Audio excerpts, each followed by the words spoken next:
Good afternoon, everyone. My name is Dr. Miller, and the SCP we're going to be looking at today is SCP-173. Object Class: Euclid. Special Containment Procedures. Item SCP-173 is to be kept in a locked container at all times. When personnel must enter SCP-173's container, no fewer than 3 may enter at any time, and the door is to be relocked behind them. At all times, 2 persons must maintain direct eye contact with SCP-173 until all personnel have vacated and relocked the container. Description: moved to Site 19 in 1993, origin is as of yet unknown. It is constructed from concrete and rebar with traces of Krylon brand spray paint. SCP-173 is animate and extremely hostile. The object cannot move while within a direct line of sight. Line of sight must not be broken at any time with SCP-173. Personnel assigned to enter container are instructed to alert one another before blinking. Object is reported to attack by snapping the neck at the base of the skull, or by strangulation. In the event of an attack, personnel are to observe Class 4 hazardous object containment procedures. Personnel report sounds of scraping stone originating from within the container when no one is present inside. This is considered normal, and any change in this behavior should be reported to the acting HMCL supervisor on duty. The reddish-brown substance on the floor is a combination of feces and blood. Origin of these materials is unknown. The enclosure must be cleaned on a bi-weekly basis. Addendum 173-U. During a site-wide incursion on May 16, 2018, SCP-173 breached containment. A pair of D-Class personnel were able to lure the object into SCP-914's containment chamber. It is believed that the personnel were attempting to destroy SCP-173 by utilizing SCP-914's rough setting. During this attempt, one of the individuals became trapped within SCP-914's input chamber alongside SCP-173. The other D-Class changed the object's setting to 1-to-1 and activated the machine before escaping. SCP-173 survived the process and was apparently unharmed. However, its physical appearance is now altered. The trapped D-Class was not recovered.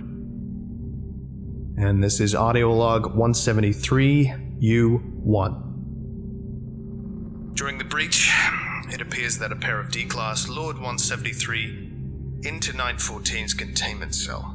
I've looked over the surveillance logs, and it appears the original plan was to simply enclose it in the chamber and lock the door.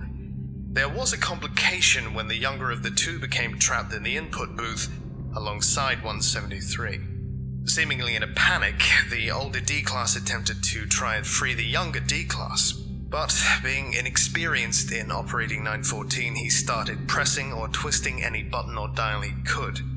The older D-Class accidentally activated 914 on the 1-to-1 setting.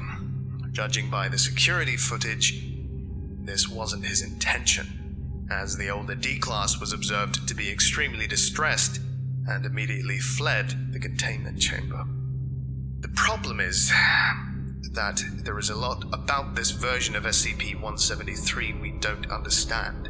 It appears to behave in a similar manner as before, which the other D-Class learned the hard way, but the full extent of the physical changes are still under review. Testing indicates it does not have any new abilities beyond the facial patterns altering over time, which seems to be purely cosmetic as far as we've observed. They don't seem to reflect SCP-173's mood or intent. The physical appearance has drastically changed as well. We'll keep testing until we're sure that these cosmetic changes aren't indicative of anything else. Turns out the rebar actually is underneath there. You know what? I always could never figure it out. How they knew rebar was under there. I guess we'll never know. Anyway, thank you for listening, if indeed you still are, and you are all dismissed. Goodbye. You know what? I kinda miss the little peanut.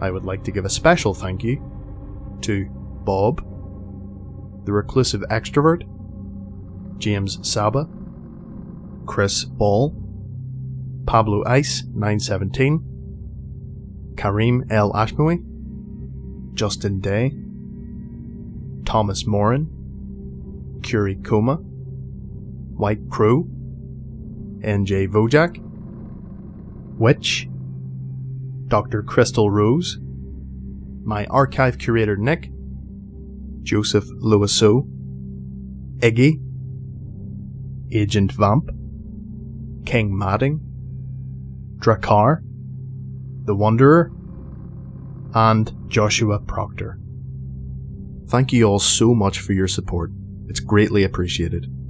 If you would like a special thank you at the end of each of my videos, and some other cool stuff as well, visit patreon.com/TheVolgun. Thank you.